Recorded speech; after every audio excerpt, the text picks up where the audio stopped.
Growing anger over reports London's deadly Inferno was fuelled by new insulated cladding. Last year we investigated the potential dangers of foreign-made cladding after an apartment fire in the heart of Melbourne. Back then, experts warned of the risks. Laura Turner's just filed this report. Smoke, it's dark, it's scary. Hello, here. This is the Grenfell tower as it burned and the nightmare on the 23rd floor. Hello? Come here! Okay. A mother of two films from her apartment as the fire burns. Someone outside. Okay, I'm not going, okay. She's trapped amid thick smoke and prays to Allah. And then the voice of another woman amid the panic. We're stuck on the 23rd floor! Hello! مكان في لندن فين؟ There's too many people stuck upstairs!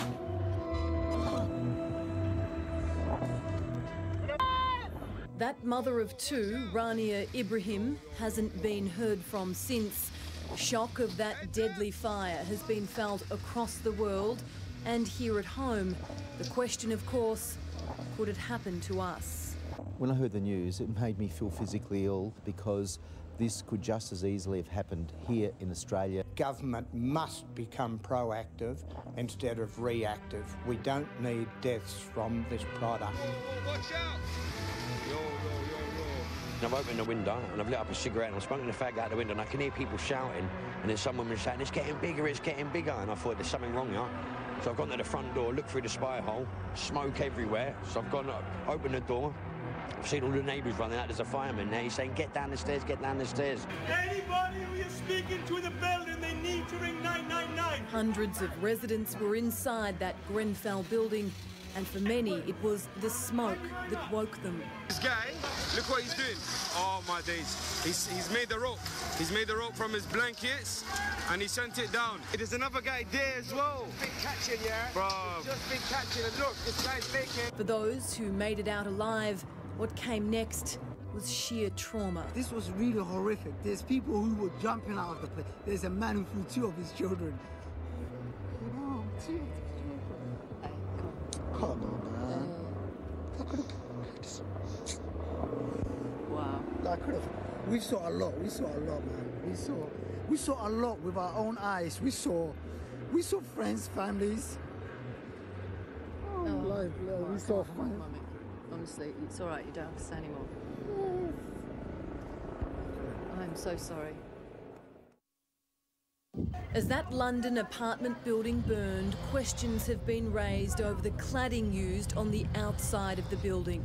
It's a familiar scenario and reminiscent of other infamous fires around the world where highly flammable cladding was the culprit.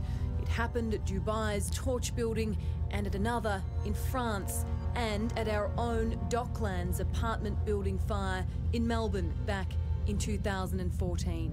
As soon as we went out, we saw that the whole building on the left-hand side was on fire. 400 people asleep in bed and a tiny flame caused the eruption of a major fire. It was amazing how quickly it just shot up the building. This is a building that's since been labelled a potential death trap. The cause of that fire, a discarded cigarette.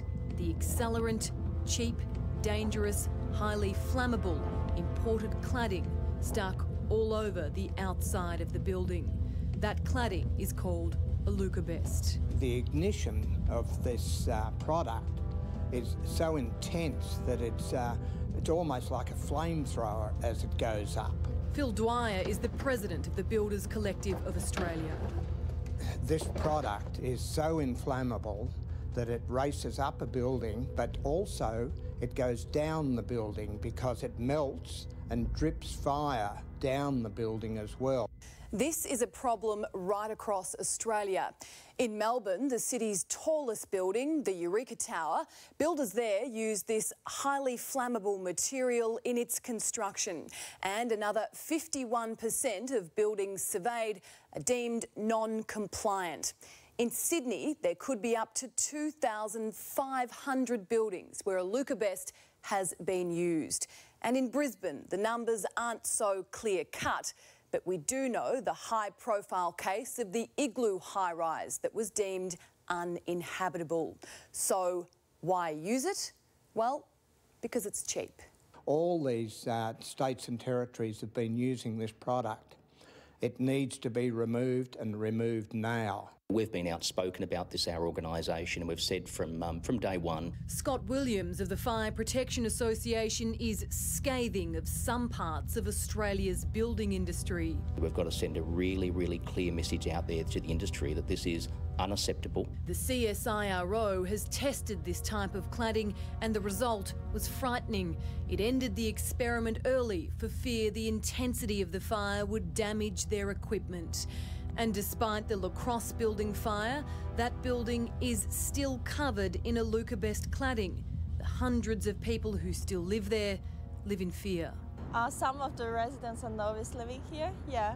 Whenever there is a fire alarm in a building like this, you tend to be worried. The builder of the Lacrosse Tower was ordered to remove the potentially deadly cladding, but they've been given no deadline to do so. The Victorian Builders Association was trying to hose down community fears about Alucobest. We've issued an industry alert, which we did over a year ago. Our politicians assuring us we would never see a repeat of London here in Australia. The Building Code of Australia requires a whole range of safety measures to go into the design and construction of building, including sprinkler systems. Extensive use of the cladding, absolutely, we could have a repeat of what we saw last night in London here in Australia. Scott Williams puts it very differently. If the product is combustible and there's ignition and the fire is able to spread and propagate. Independent Senator Nick Xenophon is calling for major action now. This is an urgent wake-up call for Australia, for governments across the country. The cause of the London fire has not yet been confirmed, nor do we know if it was Alucobest or similar combustible cladding on the outside of that building. But the experts say it certainly looks like it. There appeared to be here a rapid spread of fire, and of course that draws a very similar parallel to what happened here in Melbourne with the Lacrosse building. Just horrific, isn't it? A London Residents Association claims it repeatedly warned authorities about the fire danger to the Grenfell apartment building before, but they were dismissed.